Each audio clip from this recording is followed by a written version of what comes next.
Đối nhân xử thế, đỉnh cao của nghệ thuật. Có bao giờ chúng ta tự hỏi, vì sao có những người đi đến đâu cũng được yêu quý, được giúp đỡ và thành công luôn đến với họ một cách tự nhiên? Trong khi đó, có những người dù giỏi giang nhưng vẫn mãi loay hoay, bị cô lập và không thể tiến xa. Câu trả lời không nằm ở trí thông minh hay tài năng bẩm sinh, mà nằm ở cách họ đối nhân xử thế.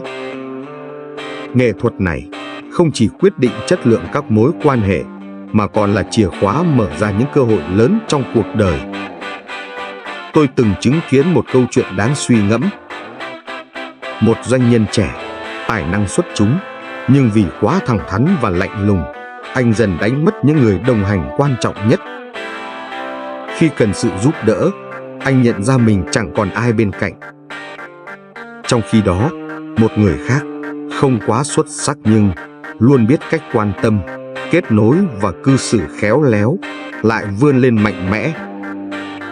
Đây chính là sự khác biệt giữa thành công bền vững và thất bại cay đắng.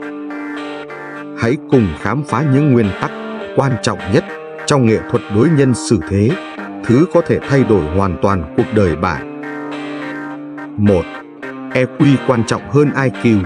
Thành công không đến từ sự thông minh, mà từ cách bạn đối xử với người khác.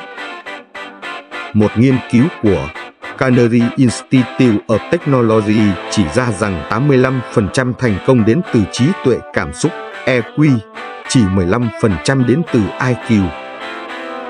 Điều này lý giải vì sao nhiều người không quá giỏi về chuyên môn, nhưng vẫn trở thành lãnh đạo, trong khi những thiên tài lại chật vật để thăng tiến.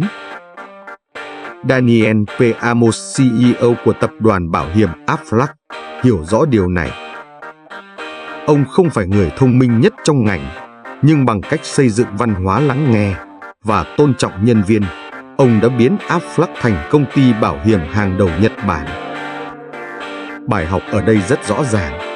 Một nhà lãnh đạo giỏi không cần là người giỏi nhất, nhưng chắc chắn phải là người khéo léo nhất trong cách đối xử với người khác. 2. Mối quan hệ giống như một cái cây. Nếu không chăm sóc, nó sẽ héo tàn. Có một sự thật đáng buồn là phần lớn chúng ta chỉ liên lạc với ai đó khi cần sự giúp đỡ. Điều này vô tình biến mối quan hệ thành một giao dịch hơn là một sự kết nối thực sự. Một người bạn cũ của tôi, một người thành đạt, từng chia sẻ rằng sai lầm lớn nhất của anh là để những mối quan hệ dần rơi vào quên lãng. Khi gặp khó khăn, anh nhận ra mình không còn ai để nhờ cậy. Đó là lúc anh hiểu rằng mối quan hệ không thể bị xem như một công cụ, mà cần được vun đắp mỗi ngày. Hãy thử nghĩ xem, khi chúng gặp lại một người bạn cũ, nếu chỉ nói lâu rồi không gặp, cuộc trò chuyện sẽ nhạt nhẽo. Nhưng nếu chúng ta nhắc lại một kỷ niệm đẹp mà hai người từng có, bầu không khí sẽ thay đổi ngay lập tức. Một tin nhắn hỏi thăm, một lời chúc mừng sinh nhật, một cuộc gọi bất ngờ. Những điều nhỏ bé này có thể tạo ra khác biệt lớn trong cuộc đời chúng ta. 3. Nhân viên không rời bỏ công ty, họ rời bỏ cấp trên tệ. Có một câu nói rất hay: nếu bạn muốn nhân viên trung thành, trước tiên bạn phải trung thành với họ. Một người sếp từng khiến tôi nể phục, không phải vì tài năng xuất chúng, mà vì cách ông đối xử với nhân viên. Khi có một nhân viên mắc sai lầm lớn, thay vì trách móc, ông đã dành thời gian giúp người đó hiểu ra lỗi sai và học từ trải nghiệm ấy. Chính nhờ cách cư xử này, ông luôn có một đội ngũ trung thành và sẵn sàng cống hiến hết mình. Nếu bạn là người lãnh đạo, hãy nhớ rằng nhân viên của bạn không chỉ làm việc vì tiền. Họ làm việc vì sự tôn trọng, sự ghi nhận và môi trường mà họ cảm thấy được trân trọng.